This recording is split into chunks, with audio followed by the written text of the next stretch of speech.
3 décadas de destierro y desunión, 30 años de duro exilio, extranjero domicilio, qué pena de son que canta.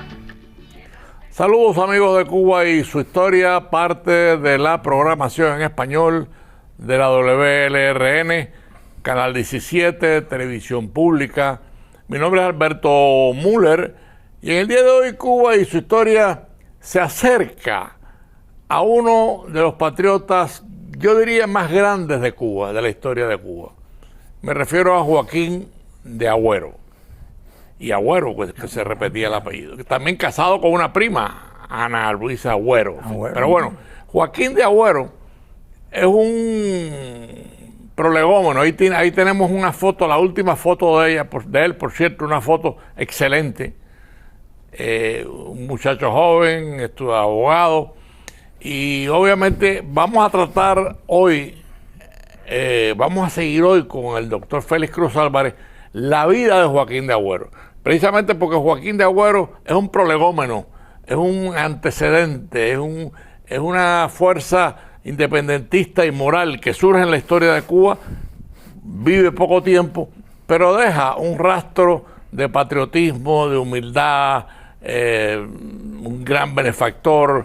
En fin, vamos a recorrer y vamos a acercarnos a Joaquín de Agüero. Bienvenido, doctor Félix Cruz Álvarez, ¿cómo está usted? Yo muy bien, encantado de estar otra vez aquí en el programa. Sí, cuando buscamos temas de historia profunda, hay que acercarse a los que conocen esa historia. Que no todo el mundo, lamentablemente, Joaquín de Agüero es muy famoso en Camagüey, en la zona, en Guaymaro. Bueno, vamos a hablar de eso. Pero sin embargo, en el resto de Cuba pasa como desapercibido. Eso es como yo pudiera decirte que eso es una especie de rezago de un equivocado regionalismo. Y también considerando las condiciones históricas. Por ejemplo, Camagüey, en el siglo XIX, no podemos pensar ni remotamente en el Camagüey del siglo XX, en Cuba, por ejemplo, estaba dividida en 3 departamentos. Departamento de Occidente, que incluía hasta lo que después fue con la República, parte de la provincia de Las Villas, Santa Clara. Después venía el departamento del centro, que prácticamente era parte de lo que sería Las Villas y todo el territorio del Camagüey, que se decía de Puerto Príncipe, claro, el capital del territorio. Y después venía Oriente, que era el más grande. Entonces Camagüey tenía la cosa de que en aquella época hay que pensar el ferrocarril en Cuba, en los años del 30, del 40, del 50, del siglo XIX, abarcaba muy poco. Por ejemplo, Habana-Güines. Después se hizo la línea Cárdenas-Júcaro, que la hizo mi tatarabuelo inclusive. Después empezó la línea Santa Clara hasta Ciego de Ávila, de lo que era ya el Camagüey. Y el Camagüey después hacen la línea a la bahía, ¿no? A Nuevita, pero entonces, Nuevita. Ahí es donde empieza la cosa. Camagüey eran llanuras. Sí. Eran aquellas llanuras. A eso dio lugar a que uno de los hijos más ilustres de Camagüey en el siglo XIX, Gaspar Betancourt Cisneros, hombre ilustrado, educado en Europa, en Estados Unidos, ingeniero agrónomo, está considerado por la historia como él y Francisco de Frías Yacot, conde de Pozo Dulce, cubano también, criollo, también muy cubano, los padres de la economía capitalista liberal en Cuba. Y tomaron como modelo el sistema agrícola del sur de los Estados Unidos. De ahí que después el lugareño promoviera en Camagüey, viendo la condición geográfica de las extensas llanuras, no creyó que estaba útil, porque ya en el resto de la isla lo que predominaba era el cultivo de azúcar, que lo promovió Arango y Parreño a fines del siglo XVIII, que es el padre del capitalismo concentrado en el monocultivo. Pero ya en el azúcar. Sí, entonces pero bueno, Joaquín de Agüero. Ahí vamos a entrar de dónde sale. Gaspar Betancourt promueve el desarrollo de la ganadería en Camagüey y es el que crea y funda el ferrocarril Puerto Príncipe, o sea, ciudad de Camagüey, puerto de Nuevita, abriendo nuevo. Ahí dio lugar entonces, en ese ambiente que pudiéramos decir cerrado, de gente independentista, porque esas llanuras le daban como un aliento del oeste. Sí, y este ferrocarril inyecta económicamente toda la Que zona. conecta Cuba con fuera, con lugares, y no había que ir hasta Oriente, hasta Santiago, Claro. no llegaba. Pero entonces ahí se fue desarrollando una sociedad muy criolla, porque tenía muy poco contacto con Occidente. Ahí no llegaron los abogados de La Habana, ni tampoco la gente de Muy Oriente. criolla y muy poderosa No, económicamente. eran los primeros quizás grandes capitalistas de Cuba, pero de economía pecuaria. Bueno, ya. Ahora, alrededor de Salvador, de Gaspar Betancourt Cisneros, que tenía ideas anticolonialistas y empezó a propagar las ideas de la separación de España, alrededor de él se fue creando un núcleo de gente joven, en su mayoría abogados y hacendados ricos, que empezaron a desarrollar ideas para preparar la separación de España. Con el transcurso de las circunstancias se crearon movimientos verdaderamente revolucionarios que obligaron al lugareño, a Gaspar Betancourt, a emigrar de Cuba y fundar el periódico La Verdad. Pero ellos asimilaron la separación de España por la vía del anexionismo. Y ahí es donde surge entonces la figura de Joaquín de Agüero, Sí. el más joven, abogado, rico, camagüeyano, de la misma ciudad de Camagüey, Sí. propietario de tierra, de ganado, inclusive propietario de esclavos, que entonces el ambiente en el cual se desarrolla Joaquín de Agüero es un ambiente, tal vez como dice Levi Marrero, la visión de la llanura camagüeyana les llenó de ese aire de libertad. Y entonces ya él muy joven, en 1843, fíjate lo temprano que empieza, emancipa a los 6 esclavos que heredó de su padre. Porque él estudiaba en la Universidad de En La la Habana. Universidad de La Habana y se hizo abogado. Y aparte vino a Estados Unidos, viajó a Europa, era rico. Y cuando muere el padre va Allá a Camagüey recibir. a recibir la herencia, imagínate, a administrar aquellos territorios inmensos llenos de reses. Pero entonces, en Camagüey, que decía el capitán general Gutiérrez de la Concha, fue error de la colonia, cuando desapareció el dominio colonial en la isla del Español, en Santo Domingo, y dejaron de estar allí los franceses y los españoles, la audiencia de Santo Domingo, de la ciudad de Santo Domingo, fue siempre hasta el año 1800 el centro judicial, nada menos que de las Antillas. Sí, claro. Y entonces esa audiencia la trasladaron a Puerto Príncipe, a Camagüey. Entonces, Que en aquella época no era Camagüey, era Puerto Príncipe. Puerto Príncipe. Claro. Y entonces el capitán general Gutiérrez de la Concha se queja a la monarquía y dice: esta ciudad está llena de leguleyos y abogaditos que son lo que crean son ideas independentistas con todas las teorías francesas y norteamericanas. Y en ese ambiente, Y ahí está Joaquín de Agüero. no, en ese ambiente de judicatura Sí. y de individuos que no dependían de la burocracia colonial, al contrario, eran los verdaderos ricos, y en un lugar como Camagüey que no había esa cosa de que el esclavo, ¿no? En Camagüey había muy pocos esclavos. ¿Por qué? Porque la ganadería no necesitaba eso. Eso en los lugares azucareros. Entonces, Joaquín de Agüero en 1843, que llega a Camagüey imbuido de todas esas ideas que posiblemente recogió en las universidades de La Habana, que ya estaban tamizadas por las ideas de Varela, de Agustín Caballero, de Saco y de toda esa gente, emancipa a sus esclavos.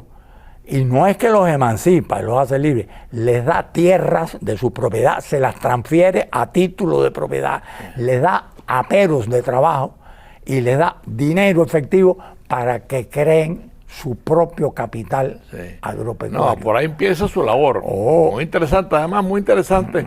Háblanos un poco de eso.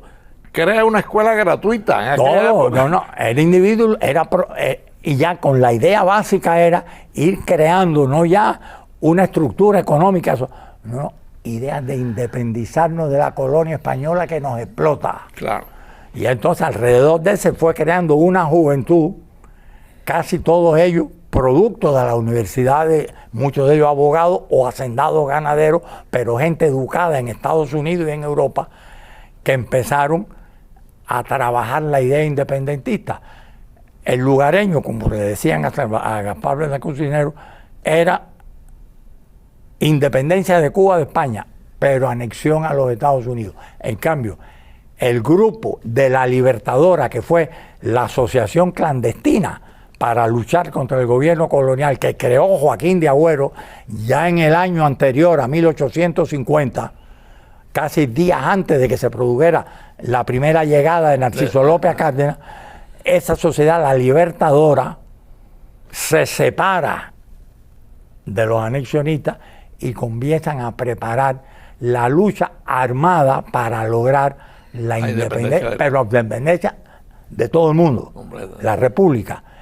Durante ese tiempo ya es una época dura en Cuba, ya en 1850 se produce el desembarco de Narciso López en Cárdenas, ya se ha producido en lo que viene a ser la Santa Clara, la región de las villas, la conspiración de Isidoro Armentero, se produce la conspiración de la mina de la Rosa cubana, en La Habana surge la conspiración de Facciolo, que termina siendo condenado a garrote y publicado el Diario del Pueblo.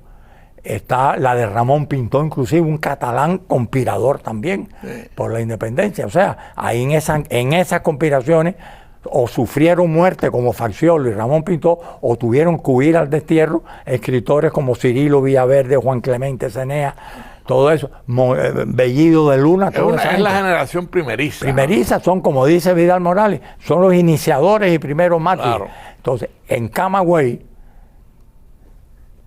esos movimientos fueron detectados hasta ya muy tarde. Y entonces, esa gente, ninguno tuvo que huir de Cuba.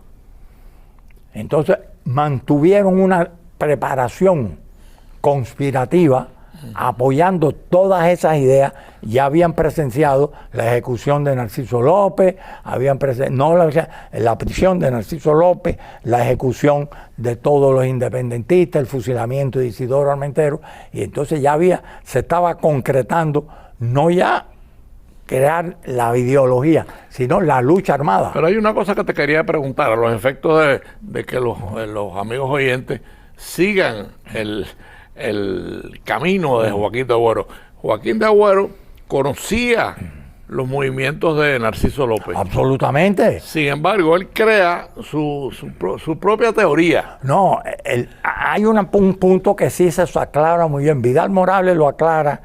Leví Marrero también desarrolla algo sobre el tema.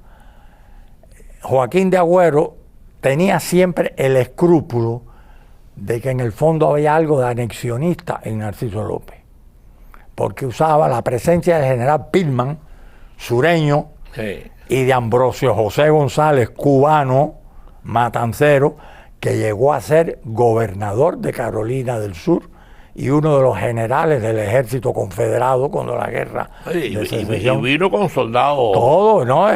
Lo hacían todos, eran más bien soldados norteamericanos. Entonces estaba Joaquín de Agüero todo fue creando un núcleo separatista absolutamente independentista. Y en todo ese proceso, que fue terrible en Cuba, en la época de Gutiérrez de la Concha, de O'Donnell, de todos aquellos capitanes generales, él fue creando los cimientos para producir un alzamiento en Camagüey.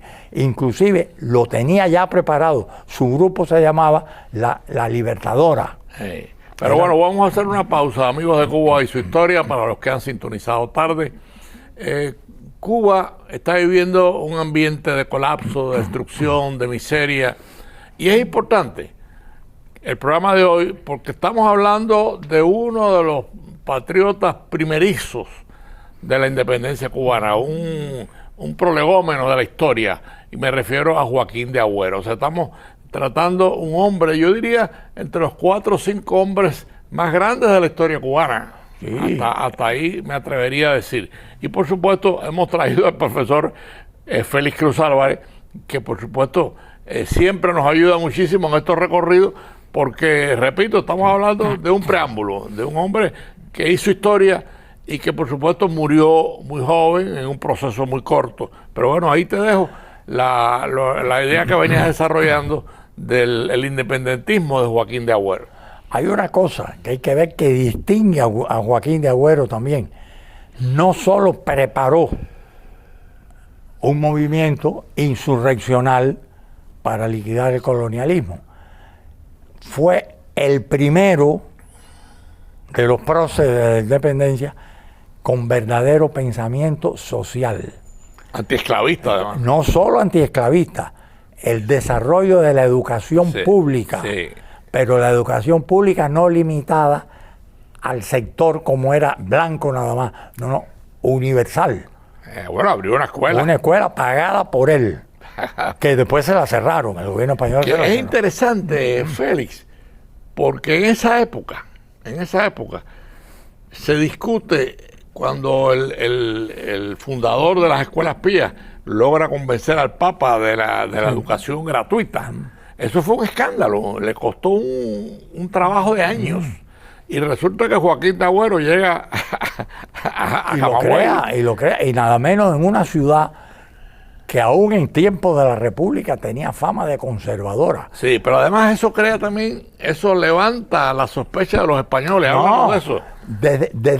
Desde el mismo momento, y eso lo escribe muy bien Leví Marrero, reproduce inclusive el acta de Caballero de Rodas en aquel tiempo, capitán general de Cuba, cuando Joaquín de Agüero en 1843, recién llegado a Camagüey de La Habana, lo primero que hace es emancipar a los esclavos. Heredó 6 de su padre. Sí. No había muchos esclavos en Camagüey, no lo requería. Emancipó a los esclavos y abrió una escuela pública. Y les dio. Ahí lo tenemos, mira, ahí estamos hablando de Joaquín de Agüero. El joven, no es que los emancipa y les da la libertad, les da tierras entregadas como propietarios, les da dinero de su bolsillo para que inicien. Los libera y les da tierra. Y les da aperos de labranza y medios industriales. Sí. El capitán general, que después lo ve, la misma preocupación va a caer en cuando llega Gutiérrez de la Concha, que fue el más duro de todos.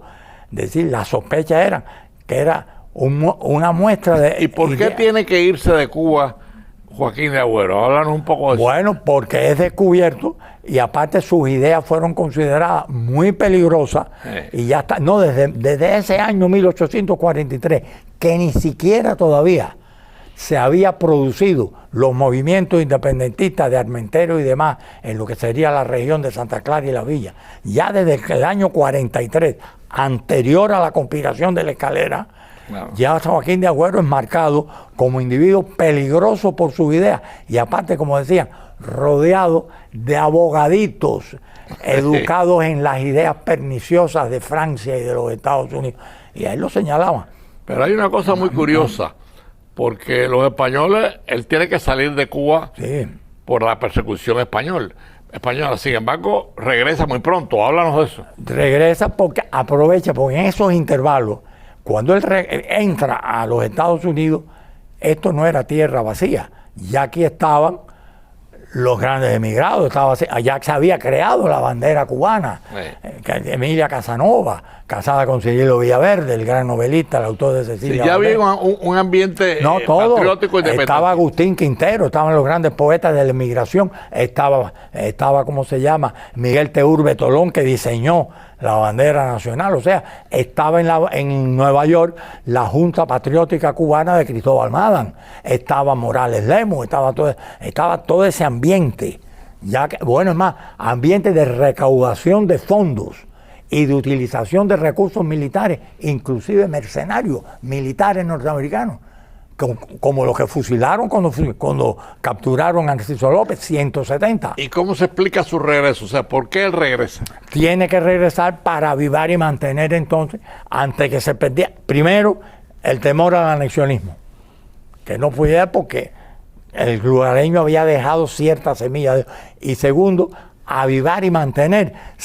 continuar lo que él veía que era la única forma de la independencia de Cuba, que era la lucha armada, y empieza a crear una red que se extendió no solo ahí en la ciudad de Camagüey, entre todas aquellas haciendas se fue creando una red conspirativa que fueron preparándose para el alzamiento armado, que inclusive se había preparado para agosto de 1851, pero dadas las circunstancias de que se habían producido ya los desastres de las otras conspiraciones en La Habana, en Santa Clara y demás, se decidió adelantarla para servir de apoyo al desembarco de Narciso López, que ya ellos tenían conocimiento por sus agentes aquí, los contactos que él vino a eso, Estados Unidos, a establecer contacto con la gente que propiciaba las armas, todo el movimiento,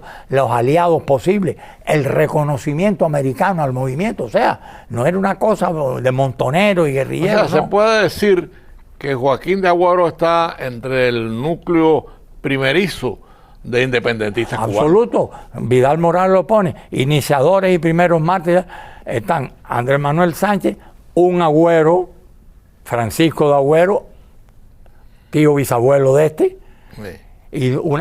y después inmediatamente Isidoro Armenterio y Joaquín de Agüero. Claro. Son lo que en la provincia de Camagüey toda la independencia surge de Joaquín de Agüero. Los herederos de Joaquín de Agüero, ¿quiénes son?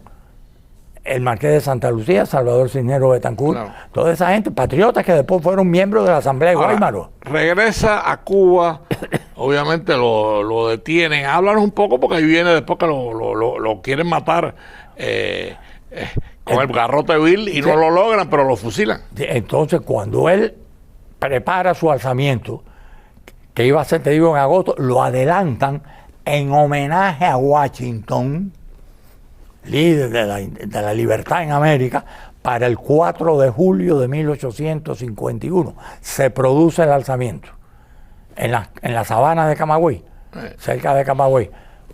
Un grupo reducido, aparte de Camagüey era muy poco poblado, contra un grupo de aproximadamente 70 hombres, con las armas pocas que podían tener en aquella época. Aquella época era más bien el arma blanca y la escopeta, no había más nada.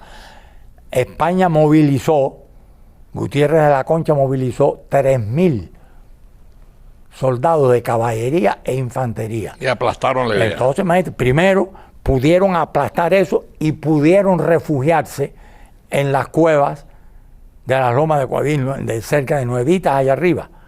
Fueron delatados por un hacendado españolizante. Y entonces fueron capturados después de un bravo combate, del cual salieron vivos nada más que 4. Agüero, aquí tengo los nombres: Joaquín de Agüero, Fernando de Saya, José Tomás Betancourt y Miguel Benavides. Sí. Y un negro liberto que fue tomado preso también, pero que ese después... Y lo fusilan a los 4. A ellos entonces primero los van a condenar a muerte en garrote vil. Entonces, el día 12 de agosto de 1851, que es cuando los ejecutan, es el día que Narciso López desembarca en Playitas, su última hazaña en Cuba. Sí, que fue un fracaso. Y fue capturado y de ahí lo matan en garrote. Eso fue en agosto. Narciso López ejecutado en La Habana, en garrote, en 1851. ¿Y por qué no le aplican el garrote vil? Fíjate, cuando los tienen ya presos en Camagüey, y dijeron, no se puede proceder al garrote en plaza pública en Camagüey para evitar la conmoción, porque aparte de eso los agüeros eran muy conocidos. Eran patricios de allí y emparentados por razón, como dice Leví Barrera, una provincia tan cerrada que todas esas 5, 6 o 7 familias multimillonarias estaban emparentadas entre ellas porque no tenían otra relación. Esa gente no tenía conexión con La Habana, eso era camagüeyanos puro. Dice, todos eran parientes, dice, tenían poder, hicieron, dice, en los días que fueron desde la captura a la muerte de ellos, dice, lo que esas familias movilizaron en dinero, en influencias con la nobleza criolla que vivía en Cuba. Y el garrote vil no lo aplican porque... No, fíjate esto, lo van a matar, pero entonces, ¿qué ocurre? Cuando ya los tienen en capilla para el garrote, se encuentran que al verdugo lo han envenenado. No hay verdugo. Entonces, no se sabe, no hay verdugo.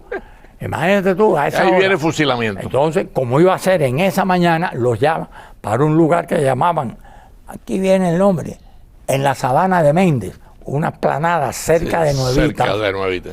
Los ponen allí y a estos 4 los fusilan Pero entonces, inclusive, mira el poder que tenía la familia de Joaquín de Agüero, que Antonio María Claret, arzobispo de La Habana y que después fue santo de la Iglesia Católica, hace instancias nada menos por telegrama con la reina de España, con los capitanes generales, se intercede, pidiendo la conmutación y aún la piedad, considerando la conducta, la familia. Pero Félix, nos quedan 3 minutos y yo no quería pasar por alto una tradición que tú la conoces mejor que nadie, que eres el profesor, de los 4 mártires, sí, que se crea con la siembra de... Háblanos de eso. En recuerdo de los 4 mártires estos, Joaquín de Agüero y sus 3 compañeros que fueron fusilados, cuando vino la República, por ley de la República, rey del Congreso, se estableció que en los parques de todas las ciudades y pueblos de Cuba, donde hubiere espacio y se sembraran árboles, tenía obligatoriamente que sembrarse 4 palmas. ¿En honor de quién? De cada uno de los 4 mártires que murieron en la sabana de Ende. Joaquín de Agüero, Fernando de Saya, José Tomás Betancourt y Miguel Benavides. Entonces, por ejemplo, en Cárdenas, alrededor de la estatua de Estrada Palma, que era la que estaba en el parque antiguo de Prío, estaban las 4 palmas. En el parque de Colón, alrededor de... En La Habana mismo, en el Parque Central, están las 4 palmas alrededor de Madrid. Y así en casi toda la ciudad y pueblo. Además, hay una cosa ya para concluir, porque el tiempo se nos acaba. Estamos realmente compartiendo con el amigo de Cuba y su historia, un hombre muy grande de la historia de Cuba que se llama Joaquín de Agüero y Agüero. Y te dejo el último minuto. Entonces, fíjate una cosa, y esto simplemente es como un aside al lado. Lo que es Camagüey. Camagüey, la provincia más aislada de Cuba en el siglo XIX, dio algunas de las figuras más grandes, no de Cuba, de América Latina. Dio a la primera poetisa de la lengua española, Tula Avellaneda. Dio al filósofo mayor de América Latina y padre del positivismo en América Latina, Enrique José Varona. Fíjate. Y dio el primer independentista. El primer independentista en serio, de verdad, Joaquín de Agüero. Dio al primer capitalista moderno de América Latina, que fue Gaspar Betancourt Cisneros. Y además dio, para terminar, porque nos queda un minuto, al Ignacio Agramonte. Bueno, al mayor general muerto en combate más grande de la guerra de independencia. Y después en la República dio figuras inmensas. Bueno, amigos de Cuba y su historia, nos hemos acercado a Joaquín de Agüero. Y Joaquín de Agüero es un patriota que se debe estudiar, se debe compartir, porque es un ejemplo de lo que es defender la independencia cubana a riesgo de su vida. Y llega para Cuba ahora, en donde necesitamos hombres, ejemplos como Joaquín de Agüero. Y aparte de eso, ejemplo de una juventud con ideas, no solo con emoción, no solo con valentía, no solo con coraje, no. Bueno, pues muchas gracias al doctor Félix Cruz Álvarez por acompañarnos en este recorrido o en este acercamiento a don Joaquín de Agüero. Y ustedes, amigos de Cuba y su historia, tengan un domingo feliz en manos de Dios y nos vemos el próximo domingo a las 4:30 de la tarde. De nostalgia, son 3 décadas de destierro y de